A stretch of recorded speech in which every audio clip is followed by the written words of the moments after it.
she could use this very advice that I'm giving you right now.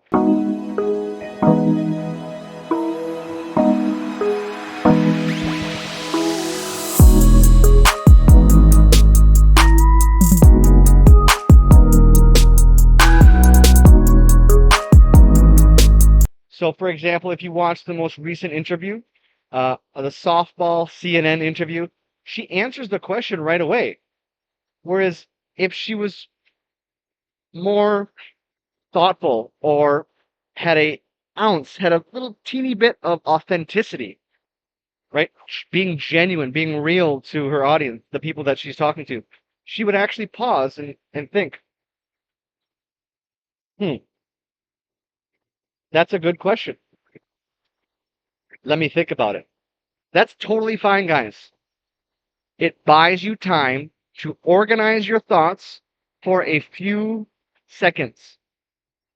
That is much more effective than just diving into some word salad that, like Matt Walsh says, I don't know if you follow Matt Walsh, but check him out on Twitter. You get the full episodes. But the Matt Walsh show is my favorite. He's a really good speaker. So if you want to learn from an excellent communicator, Matt Walsh is the guy. Anyways, back to Kamala. So she just dives into, well, first of all, let me be clear. Okay, not needed. And then she'll use 14 words to say what you only need 3 or 4 words to say. For example, she'll say something like, well, we need to be clear about the importance that we place on what we need to be doing to ensure the climate crisis is taken seriously. Okay, that was, I don't know how many words, but, or, Kamala, or you could pause and say, that's a good question. We need to take the climate crisis seriously. That's it. Okay. So, number one, pause. Take your time. You don't need to answer the question or spew out some pre-prepared thing in your mind, right? Because people can tell. If we're talking about, I think my best advice to you would be in terms of a job interview, right? Or maybe it's a project interview. So you already have a job, but let's say a Singapore company comes into your company in IT and they're doing interviews, right? And they want to see who to pick for their team for the new project. And of course, you want to be on this project. You don't want to be in the bench. Obviously, no one wants to be in the bench. So you can really use these tips, guys, to impress, like many of my students have. Shout out Otis, shout out Hung.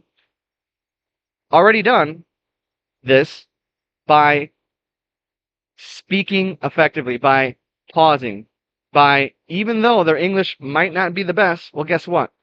You can be confident, right? You can pause. You can speak loud, low, and slow. So that'll be number 2 tip for today. Speak loud, low, and slow.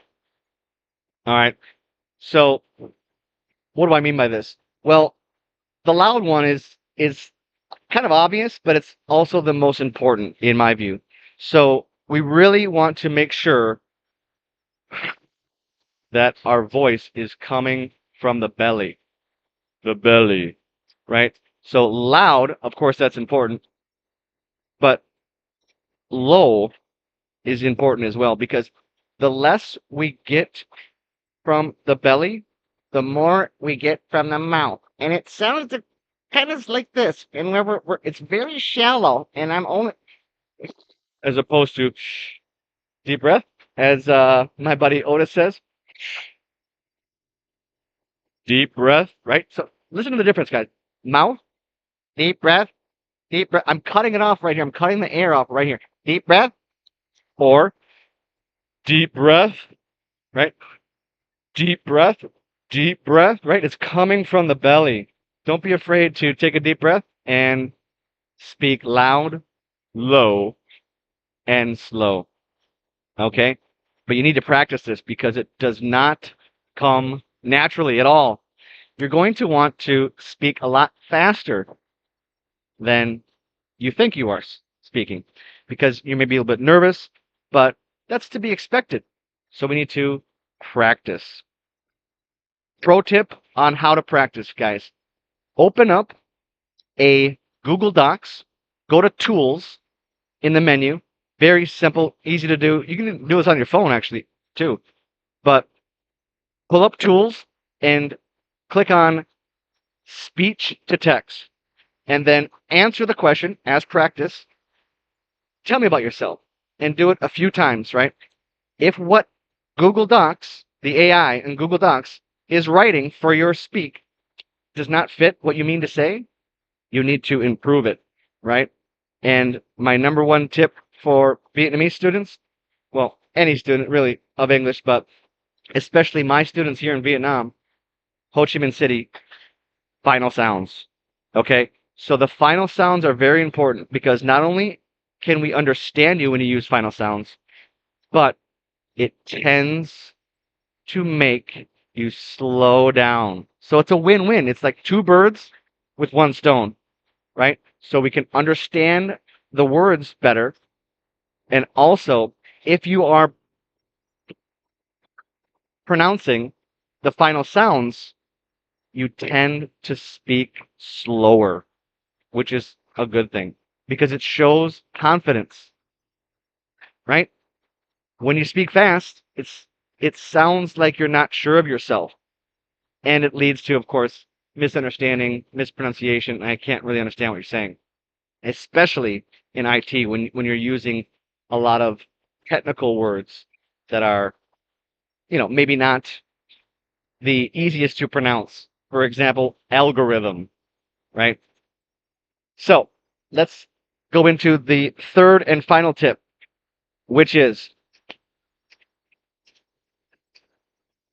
fake it till you make it, right? So what I mean by that, well, my very first job as a business English teacher, I started with my strengths in the interview, and then I added a story.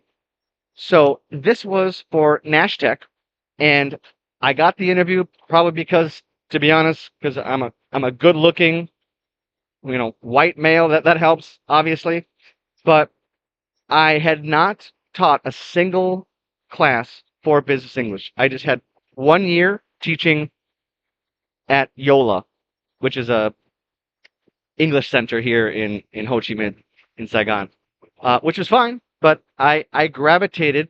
I wanted to be more business English, right? I just had a knack for it. I'm good at it, and I wanted to teach adults because I don't like babysitting, right? Unless it's my own baby.